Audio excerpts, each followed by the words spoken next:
নমস্কার বন্ধুরা, সুজাতা কিচেনে আপনাদের সকলকে স্বাগত। আজকে চলে এসেছি একটা অন্য ধরনের রেসিপি নিয়ে।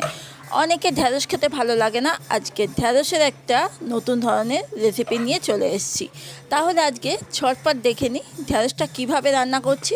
দেখো, এখানে আমি ঢ্যাঁড়স নিয়ে নিয়েছি, আর ঢ্যাঁড়সগুলো বেশ কচি কচি ঢ্যাঁড়স, আর ঢ্যাঁড়সগুলো আমি এইভাবে কেটে নিচ্ছি যাতে গোটা গোটা ঢ্যাঁড়সে রান্না করব। আর এইভাবে দুদিকে ভালো করে একটুখানি অল্প অল্প করে কেটে নিচ্ছি যাতে কোনো পোকা বা কিছু থাকলে বোঝা যাবে।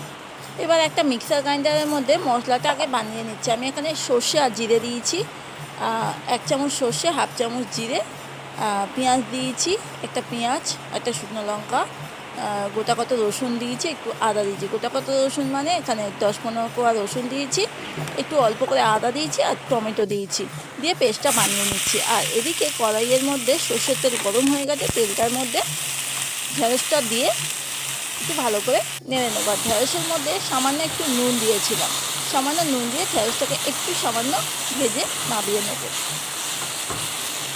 ঢ্যাঁড়সটা বেশ ভাজা হয়ে গেছে, তখন আবার কড়াইয়ের মধ্যে একটু সর্ষের তেল দিয়ে দিলাম। রান্নাটা পুরোটা সর্ষের তেলে হবে। আর এই তেলের মধ্যে আমি দিয়ে দিচ্ছি পেঁয়াজ কুচানো, খানিকটা কুচানো পেঁয়াজ দিয়ে ভালো করে একটু একটু লালচে লালচে করে ভেজে নেব।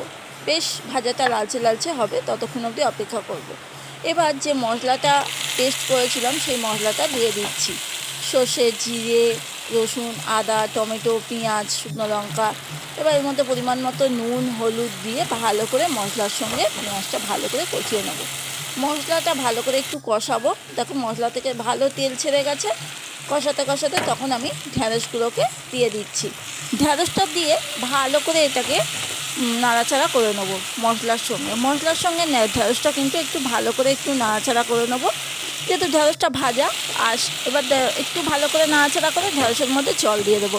অল্প পরিমাণ কিন্তু জল দেবো, বেশি জল দেবো না। আর এবার আর একটা জিনিস, এই যে জলটা দিয়ে আমি এটাকে বসিয়ে দিচ্ছি একটু গ্যাসের ফ্লেমটা আস্তে করে। আর একটা কড়াইয়ের মধ্যে 2টো ডিম পেঁয়াজ দিয়ে গুলে একটা অমলেটের মতো ভেজে নিচ্ছি। ডিমটা যেই ওদিকে মানে দুপিঠ ভালো করে ভাজা হয়ে গেলে ডিমটা আমি চৌকো চৌকো করে একটু কেটে নেবো। দেখো, দুপিঠটা যখন ভাজা হয়ে যাবে ডিমটা বেশ চৌকো চৌকো করে কেটে নেবো। আর এখানে 2টো ডিম অমলেটের মানে 2টো ডিম দিয়ে অমলেটের মতো ভেজেছিলাম। এবার এই ভাজাটা দেখছো ঢ্যাঁড়সের মধ্যে দিয়ে দিলাম। এইভাবে যদি ঢ্যাঁড়স রান্না করে না, ভাত বা রুটি যার সঙ্গেই খাও না, দুর্দান্ত লাগবে। একবার করে দেখো, যদি ভালো না লাগে তাহলে আমাকে বলো। দেখো, এই ভাতের সঙ্গে আর এই ঢ্যাঁড়স মানে ঢ্যাঁড়সের এরকম একটা যদি রান্না থাকে না, আর কিছু লাগবে না। আর এই যে ভাত দিয়ে ঢ্যাঁড়স রান্না হচ্ছে, ঢ্যাঁড়স দিয়ে খেয়ে নিচ্ছিলাম। সত্যি কথা বলতে খুবই ভালো হয়েছিল। যারা যারা দেখছো, যদি ভালো লাগে অবশ্যই একটা লাইক কমেন্ট করে পাশে থেকো। আর কেমন হলো অবশ্যই কমেন্ট করে জানিও।